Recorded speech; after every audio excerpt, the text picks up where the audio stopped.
Hello boys and girls, welcome to part 3 of the EJ25 build. What are we doing today? We're gonna seal up the block.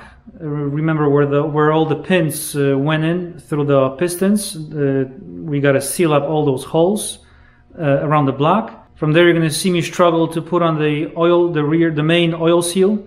Then engine goes on the engine stand, then oil pump, and whatever else I can fit into this video to make it last for about 20-25 minutes. Maybe water pump, maybe something else. We'll see. Let's get to work.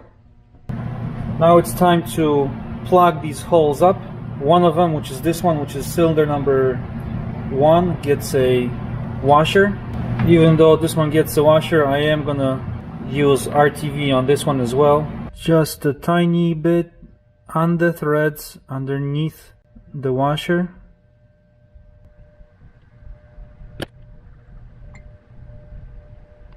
You know, I gotta say, I should have bought this years ago. This is a 14, just finger tight for now.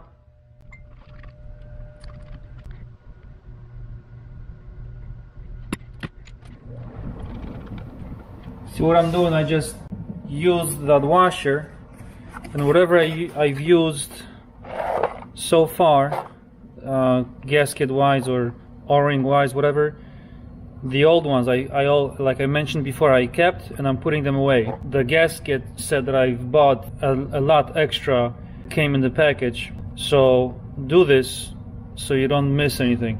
This side is slightly different. Well, besides the plug, I'm gonna reuse these two from the 06 STI, even though the black is an 08 WRX. This one is just more thicker. Here, let me show you the WRX one. So as you can see, this is WRX, this is STI. Hopefully this will fit.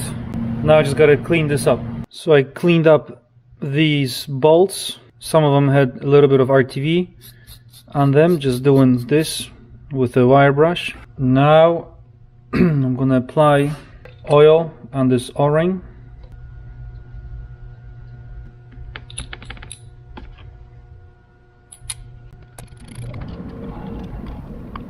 I don't know what the torque specifications are on these Phillips screws.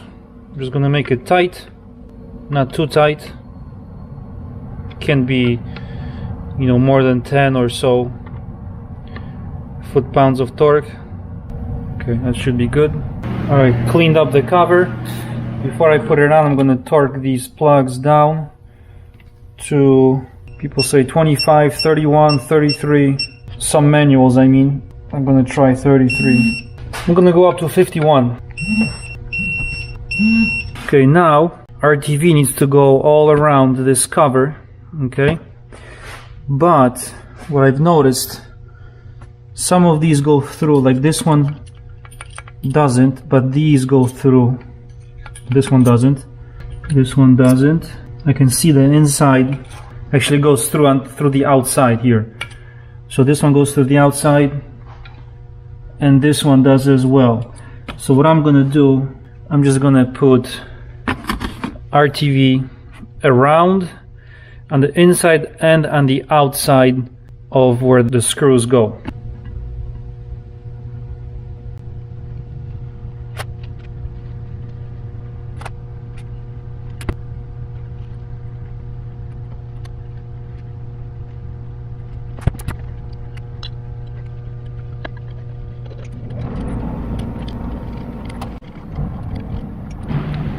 Again, just finger tight for now.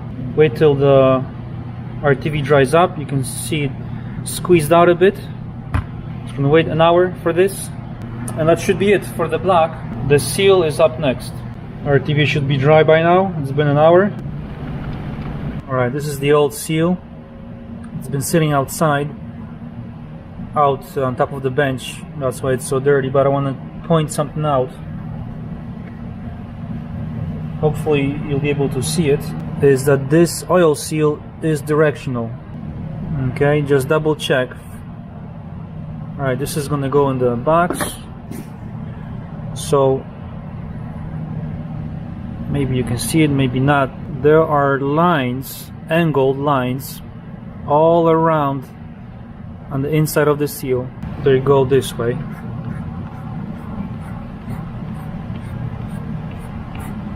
All around. The crank, the back of the crank, spins this way.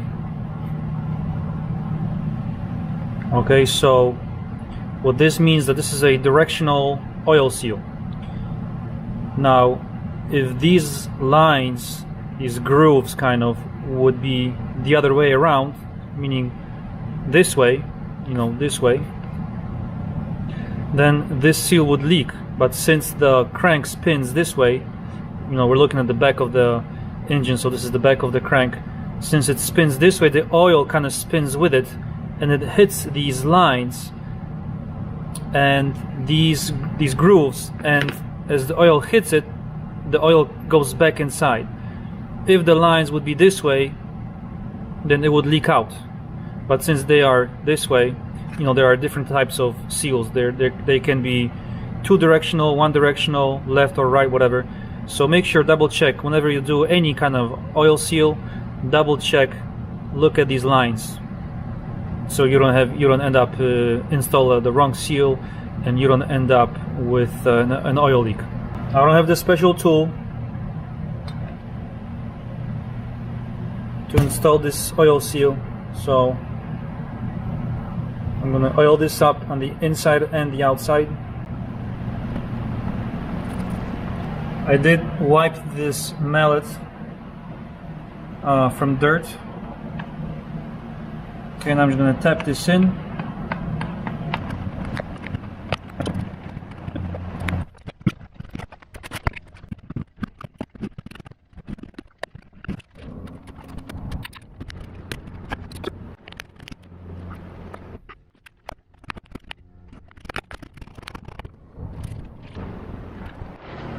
Okay, sorry I didn't show this, but I had someone in here. I was doing the work while someone was talking to me. Anyways, you saw I had a hard time doing this with just a mallet. It kept popping out, so I used, fortunately enough, I have this oil filter socket.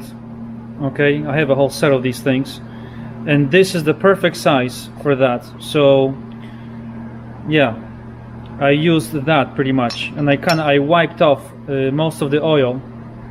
I guess I had too much oil, and that's why, maybe that's one of the reasons why it kept popping off on the other side. So yeah, so this is what I used. So you don't want to go any deeper than the edge of the block. It needs to be flush with the edge, just so the inside seal sits just, I don't know, maybe 2 millimeters on the inside, away from the edge of the crank. So now that we have everything done on this back of the engine, it's time to put it on a stand. I'm going to bring it to the edge of the workbench. Alright, I'm going to reinstall these studs.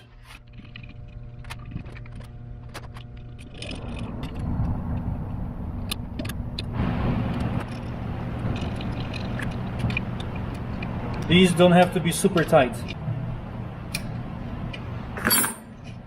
These are 14 mil. These are the exhaust nuts, or turbo, whatever, one of those.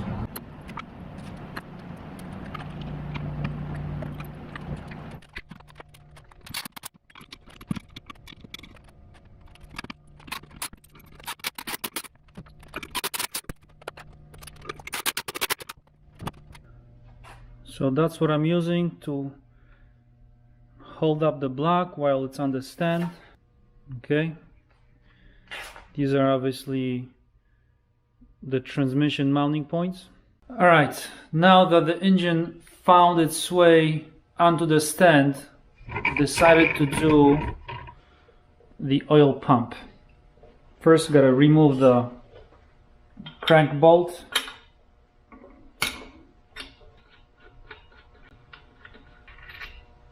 Yes, I did. I got me a 12 millimeter pump. I believe they come from 2000 something, I don't know, something 3.6 or 3, even 3.0 Legacy GT.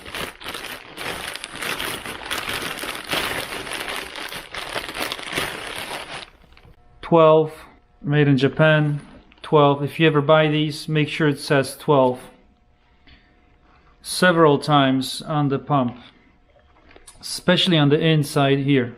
Okay, so the pump came with its own oil seal and new bolts. See, it all came from the dealer. Good stuff.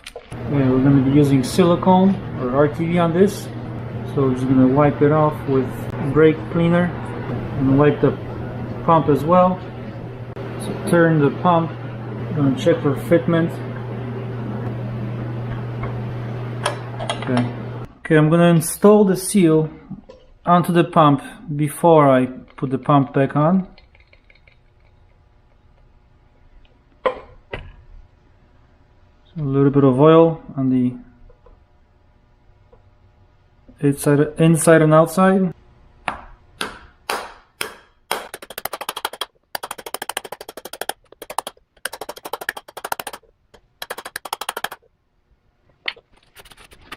Remember, I was talking about these lines on that big seal for the rear main seal.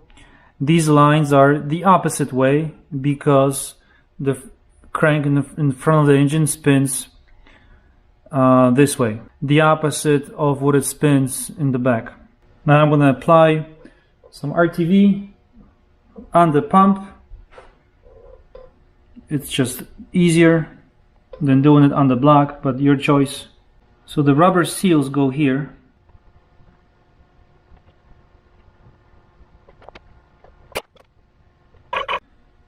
Okay, basically going on the inside of the bolt holes.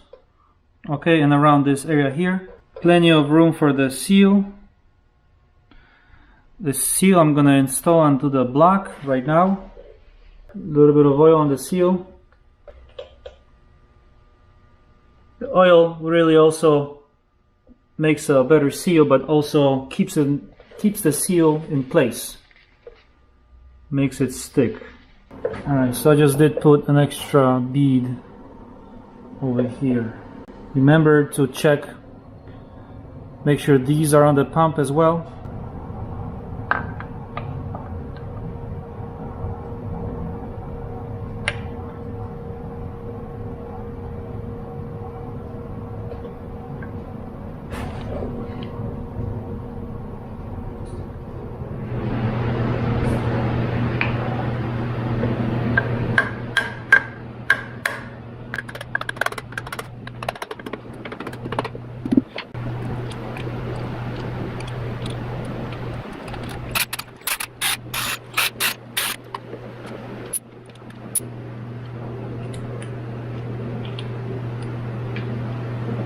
Finger tight.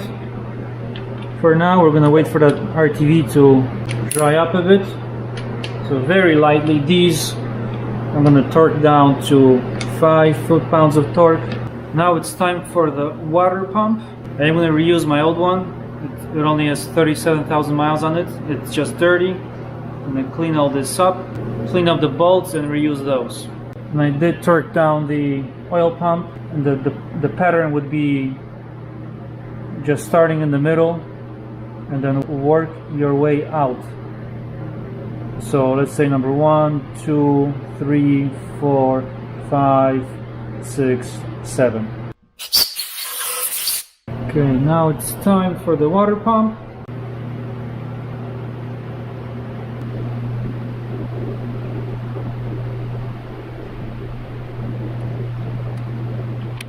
See this hole here? This hole goes through behind the seal inside. If the water pump ever develops a leak, it will leak through this hole first. Alright. Brand new gasket.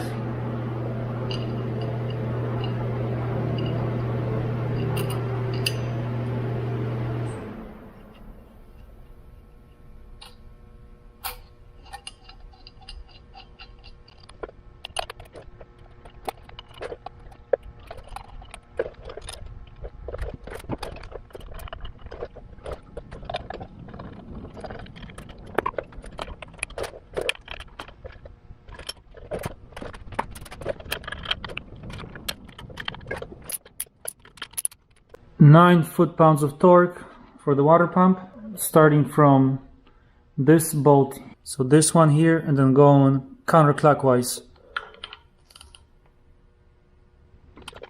I'm not going to torque it to 9, just going to kind of snug them in all around first. I'm going to do a 2-step.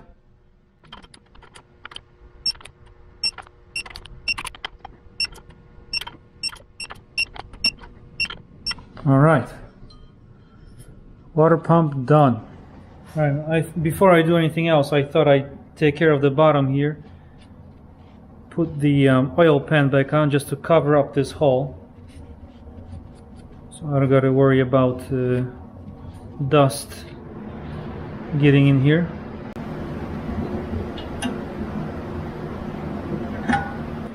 Now before I bolt this down, I want to test fit the oil pickup tube. This is the stock one. I read about and heard stories that these actually crack right about here. I see no visible cracks on mine, but I'm going to replace it anyways. And what I got is this, the Moroso pickup tube. That's for later.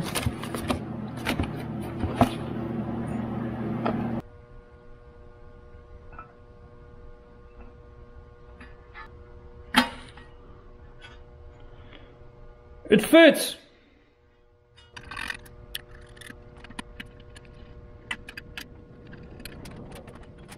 Another O-ring.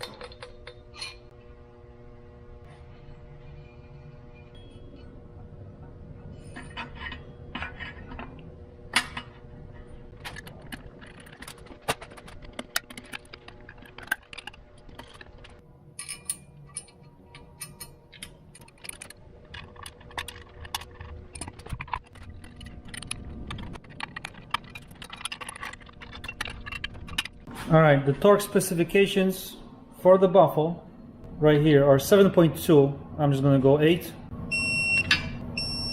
So the pickup tube was 8. The baffle plate is going to be 5.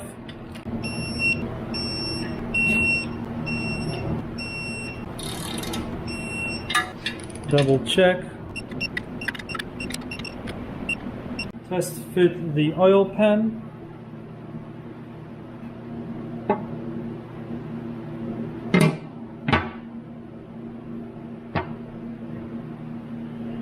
Wonder how high is the pickup tube, how close the pickup tube is to the bottom of the pan.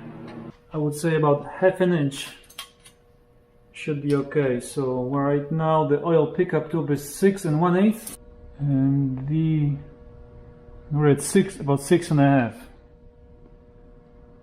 6 3/8, 6 1/2. Just a little bit less than half an inch. So about this much, I'd say it's perfect. Time for RTV.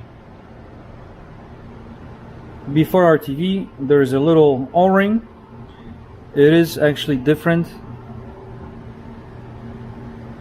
And the way it goes is this flat part of it is going to go down onto the oil pan. So we're going to do a little bit of oil as usual.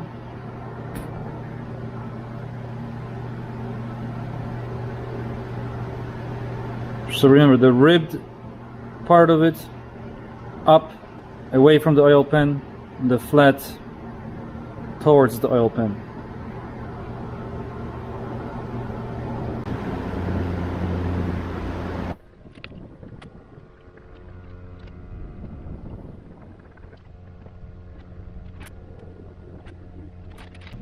Alright, I know putting silicone on the outside of the bolt holes is probably unnecessary. I did it anyways, it won't hurt.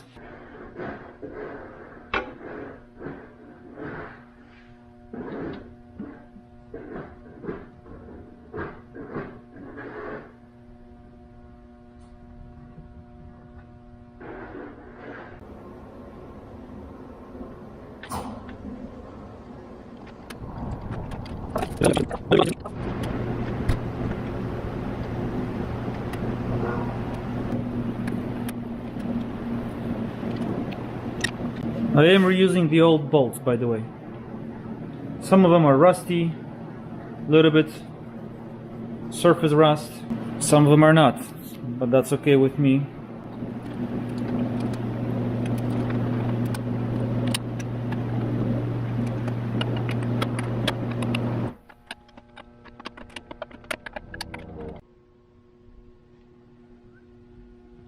Tiny amount of RTV coming out. That's probably the perfect amount.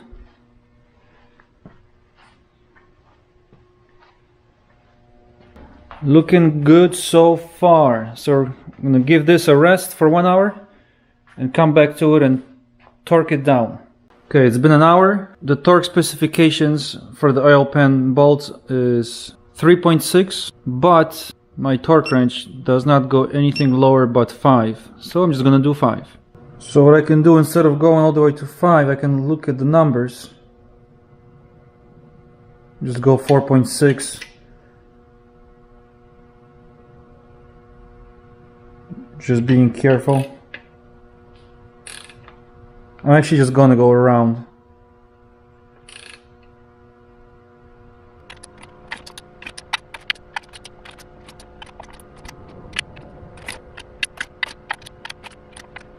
All right.